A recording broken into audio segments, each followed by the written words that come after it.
Europe میں یہودیوں کی بدترین حالت اور مظالم۔ یورپ میں صدیوں سے یہودیوں پر ظلم ہو رہا تھا۔ اسپین سے 1992 میں یہودیوں کو نکال دیا گیا۔ 1992 میں مسلم حکومت کا اسپین میں اندلس میں خاتمہ ہو گیا تھا اور عیسائیوں نے اپنی حکومت بنا لی، اور 1992 کے بعد ہی اسپین سے یہودیوں کو نکالا گیا۔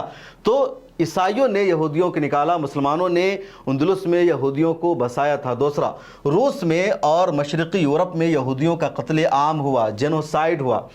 خود جرمنی کی مثال آگے موجود ہے کہ دوسری جنگ عظیم جو 1939 میں شروع ہوئی اور 1945 تک جاری رہی، تو دوسری جنگ عظیم کے دوران نازی جرمنی نے 60 لاکھ یعنی 6 ملین یہودیوں کا قتل عام کیا، جس کو ہولوکاسٹ کہا جاتا ہے، اور یہودیوں پر جو ظلم ہوا، جو اتیاچار ہوا، وہ سب سے زیادہ رہا۔ اس کے بعد لاکھوں یہودیوں کو کیمپ میں بند کیا گیا، بھوکے مارا گیا۔ یہ جو مظالم ہیں، ان مظالم کی وجہ سے یورپ میں مستقل اور محفوظ زندگی کی امید سے یہودی مایوس ہو چکے تھے۔ ان کو لگ رہا تھا کہ یورپ میں ان کی زندگی محفوظ نہیں ہے، جس کے بعد صہیونی تحریک کی شروعات ہوتی ہے۔ اور صہیونی تحریک جو ہے، اس کی بنیاد رکھنے والا ہے تھیوڈ ہرزل۔ اس نے بنیاد رکھی تھی، یہ وکیل تھا، جرنلسٹ بھی تھا، اس نے اخبار کی بھی شروعات کی تھی، اور اس نے ایک نعرہ دیا کہ ایک ہی زمین قوم کے لیے، ایک بے قوم زمین، a land without a people of people without a land۔ تو یہ نعرہ تھا، اور جو ہدف تھا تھیوڈ ہرزل کا وہ یہ کہ فلسطین میں ایک آزاد یہودی ریاست قائم کرنا۔ اس نے باضابطہ اجلاس بلایا، دنیا بھر کے یہودیوں کو اس نے اکٹھا کیا۔ یہ جو اسرائیل کا موجودہ فلیگ اور جھنڈا ہے، اس کو اس نے لہرایا۔ اس نے گریٹر اسرائیل کا بھی منصوبہ بنایا تھا، اور تمام یہودیوں کو اس نے منظم کرنا شروع کر دیا کہ کیسے ہمیں ایک ریاست بنانا ہے۔ جو یہودی ہے دنیا بھر کے ممالک میں ہیں، ان کو مارا جا رہا ہے، اور ان کا حل یہی ہے، سولوشن یہی ہے کہ ان کے پاس اپنا ایک اسٹیٹ ہو، کیونکہ دنیا کی تمام قوموں کے پاس اپنا ایک ملک تھا، یہودیوں کے پاس نہیں تھا۔ اس لیے فلسطین کو ان لوگوں نے چنا۔ فلسطین میں مسلمانوں کی حکومت کمزور ہو چکی تھی، جو عثمانی سلطنت تھی وہ بے بس تھی، مذہبی تاریخی دلائل وہاں کے قیام کے لیے زیادہ مضبوط تھے ان کے پاس۔ اس کے علاوہ جو عالمی برادری ہے، جو انٹرنیشنل کمیونٹی ہے، وہاں سے بھی حمایت ملنے والی تھی۔ تو تھیوڈ ہرزل نے اور پورے مومنٹ نے سوچا کہ اوٹومن امپائر کمزور ہو چکی ہے، اور فلسطین کو چننے کے لیے ہمارے پاس ایک مذہبی وجہ بھی ہے، اور یورپ کے ملک میں یا امریکہ میں اگر ہم رہنا چاہیں گے تو ہمارا جو ماضی ہے اس کی بنیاد پر ہمیں وہاں نہیں رہنے دیا جائے گا، اس لیے فلسطین میں ہم جگہ کی مانگ کریں، دنیا بھر کی حمایت مل جائے گی، اور یہی ہوا۔ پہلی جنگ عظیم کے دوران برطانیہ نے یہودی رہنما لائونل روتھ شیل کو ایک خط لکھا، ہم فلسطین میں یہودیوں کے قومی وطن کے قیام کی حمایت کرتے ہیں۔ یہ بالفور اعلامیہ صہیونیوں کی سب سے بڑی سیاسی کامیابی تھی۔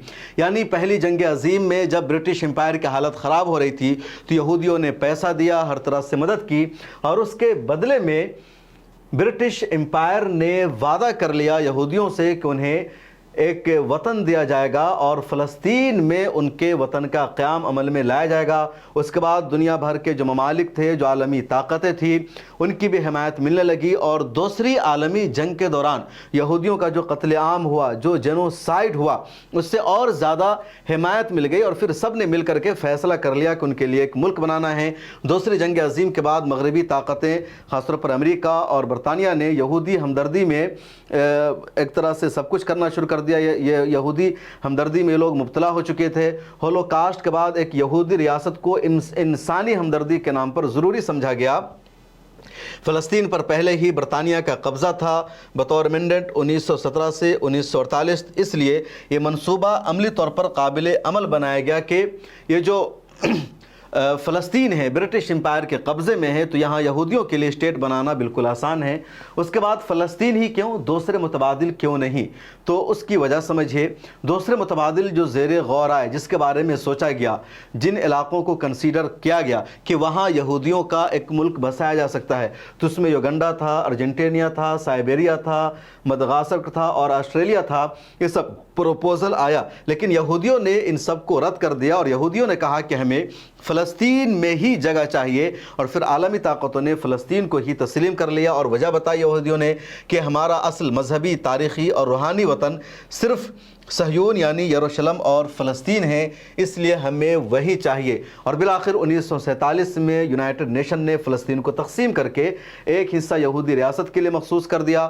14 مئی 1948 کو اسرائیل کا اعلان ہوا اور فوراً بعد فلسطینیوں کا نکبہ یعنی فلسطینیوں کی تباہی شروع ہو گئی۔ 7 لاکھ فلسطینی بے گھر ہو گئے، 500 سے زیادہ گاؤں کو، دیہات کو تباہ کر دیا گیا، جلا دیا گیا، اور اس طرح جو فلسطین ہے وہ دھیرے دھیرے اسرائیل بنتا چلا گیا۔ اب آپ یہ نقشہ دیکھیے، 1947 میں یعنی اسرائیل کے بننے سے پہلے فلسطین کچھ ایسا تھا۔ یہ جو گرین کلر آپ کو دکھ رہا ہے پورا فلسطینیوں کا ہے، فلسطینیوں کی جگہ ہے، اور یہ جو صرف وائٹ ہے یہ کچھ ایسے علاقے ہیں جہاں پر یہودی آ کر رہ رہے تھے، اور یہودیوں نے یہاں کر کے زمین خریدی تھی، بار بار وہ آ رہے تھے۔ جو برٹش امپائر کی آرمی تھی وہ زبردستی ان کو بسا رہی تھی، لیکن یہ 1947 کا نقشہ ہے۔ اس کے بعد جب تقسیم کر دیا گیا، یعنی یونائٹڈ نیشن نے یہاں ایک یہودی ریاست کا اعلان کر دیا، اسرائیل بن گیا، تب یہ نقشہ ہے کس طرح بانٹ دیا گیا۔ دیکھیے یہ اسرائیل، یہ اسرائیل، یہ اسرائیل، اور بیچ میں پورا فلسطینیوں کا علاقہ رہا۔ زیادہ تر علاقہ اسرائیل کو دیا گیا، لیکن فلسطینیوں کا علاقہ بھی کچھ ٹھیک ٹھاک تھا ان دنوں۔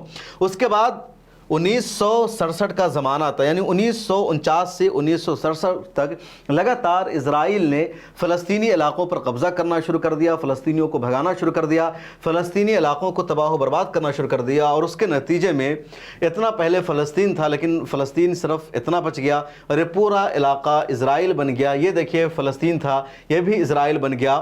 غزہ پٹی کا جو پورا ایریا ہے وہ اسقلان سے لے کر کے یہاں تک تھا، لیکن اب غزہ پٹی صرف اتنا سا رہ گیا، یہ بھی پورا کا پورا جو ہے یہودیوں کا علاقہ ہو گیا۔ اور اس کے بعد اب دیکھیے جو موجودہ نقشہ ہے 2025 کا، وہ یہ پورا اسرائیلیوں کا ہے، یہ اسرائیلیوں کا، یہ پورا اسرائیلیوں کا ہے۔ یہ جو صرف چھوٹا سا ایریا ہے جس میں کچھ رام اللہ ہے، کچھ نابلس ہے، اور جو کچھ دوسرے علاقے ہیں جن کو ویسٹ بینک کہا جاتا ہے، تو یہ صرف اب فلسطینیوں کا علاقہ رہ گیا ہے، اور یہ صرف غزہ پٹی رہ گیا ہے۔ اور تازہ خبر یہ ہے کہ غزہ پٹی کا بھی 77% جو علاقہ ہے وہ اسرائیل کے کنٹرول میں جا چکا ہے۔ تو دیکھیے کس طرح اسرائیل دھیرے دھیرے پورے فلسطین پر قابض ہو چکا ہے۔ اور اس کے بعد جو اسرائیل کا منصوبہ ہے گریٹر اسرائیل کا، اس میں موجودہ اردن بھی ہے، شام بھی ہے، مصر بھی ہے، عراق تک کا جو ایریا ہے وہ گریٹر اسرائیل میں آ جاتا ہے۔ لبنان کے بھی کچھ علاقوں پر اسرائیل نے پہلے سے قبضہ کر رکھا ہے۔ تو اسرائیل کا منصوبہ بڑھتا جا رہا ہے، اور افسوس کی بات یہ ہے کہ مسلم ممالک کی غیرت نہیں جاگ رہی ہے، وہ اسرائیل کو روکنے کی کوشش نہیں کر رہے ہیں۔ ان کو لگتا ہے کہ صرف فلسطین پر اسرائیل نے قبضہ کیا ہے، ان کا جو ملک ہے محفوظ رہے گا، لیکن اسرائیل کا اگلا ہدف مصر بھی ہے، اردن بھی ہے، شام بھی ہے، عراق بھی ہے، اور ابھی سے مسلم ممالک کو جاگنا ہوگا۔